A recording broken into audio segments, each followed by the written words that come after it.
discussing the context within which he conceived Orientalism.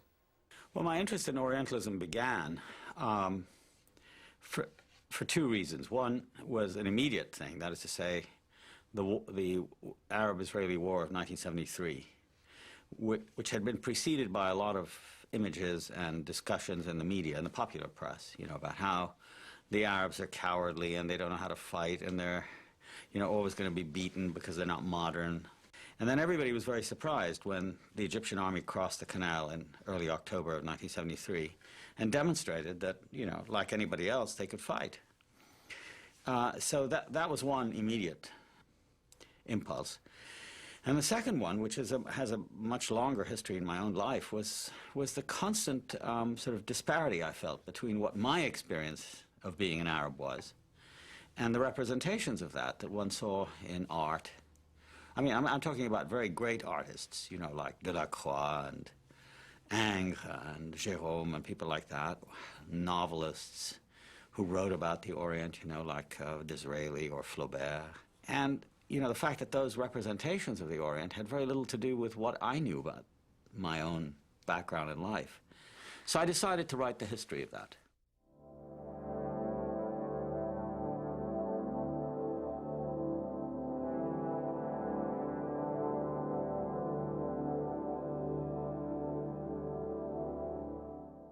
If somebody, let's say in the 1850s or 60s in Paris or London, wished to talk about or read about India or Egypt or Syria, there would be very little chance for that person to simply address the subject, as we like to think, in a kind of free and creative way.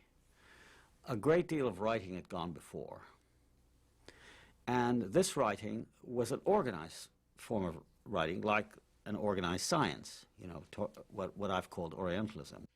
And it seemed to me that there was a kind of repertory of images that kept coming up, the sensual woman who's there to be sort of used by the man.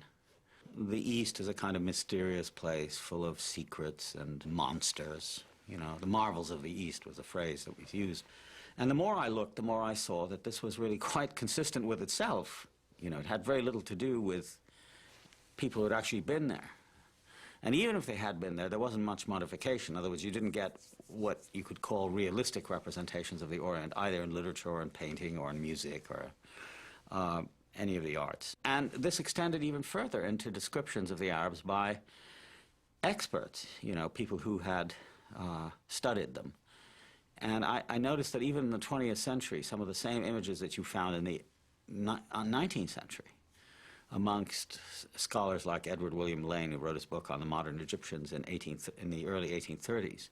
And then you read somebody in the 1920s, and they're more or less saying the same thing. One great example that I always give is that the wonderful French poet, Gérard de Nerval, who went on a voyage to the Orient, as he called it. And I was reading this book of his travels in Syria, and there was something very familiar about it. It sounded like something else that I'd read. And then I realized that what he was doing almost unconsciously was quoting Lane on the Egyptians, on the theory that the Orientals are all the same, no matter where you find them. I mean, if it's in India or in Syria or in Egypt, it's basically the same essence. So there develops a kind of image of the timeless Orient, as if the Orient, unlike the West, doesn't develop. It stays the same. And that's one of the problems with Orientalism, is it creates an image outside of history, of something that is placid and still and, eternal, which is simply contradicted by the facts of history. You see, so in that one sense, it's a creation of you might say an ideal other for Europe.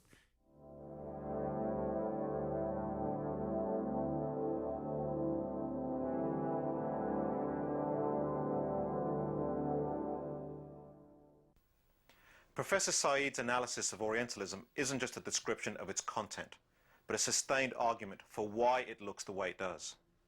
It's an examination of the quite concrete historical and institutional context that creates it. Specifically, Said locates the construction of Orientalism within the history of imperial conquest. As empires spread across the globe, historically the British and the French have been the most important in terms of the East, they conquer not only militarily, but also what we could call ideologically. The question for these empires is, how do we understand the natives that we are encountering so we can conquer and subdue them easier? This process of using large abstract categories to explain people who look different, whose skin is a different color, has been going on for a long time, as far back as there has been contact between different cultures and peoples. But Orientalism makes this general process more formal in that it presents itself as objective knowledge. Said identifies Napoleon's conquest of Egypt in 1798 as marking a new kind of imperial and colonial conquest that inaugurates the project of Orientalism. There was a kind of break that occurred after Napoleon came to Egypt in 1798. I think it's the first really important modern imperial expedition. So he invades the place, but he doesn't invade it the way the Spaniards invaded the New World, looking for loot. He comes instead with an enormous army of soldiers, but also scientists, botanists, architects, philologists, biologists, historians, whose job it was to record Egypt in every conceivable way and produce a kind of scientific survey of Egypt, which was designed not for the Egyptian, but for the European. And, of course, what strikes you, first of all, about the volumes that they produced is their enormous size. They're a meter square. And all across them is written the power and prestige of a modern European country that can do to the Egyptians what the Egyptians cannot do to the French. I mean, there's no comparable Egyptian survey of France. To produce knowledge, you have to have the power to be there and to see in expert ways things that the natives themselves can't see.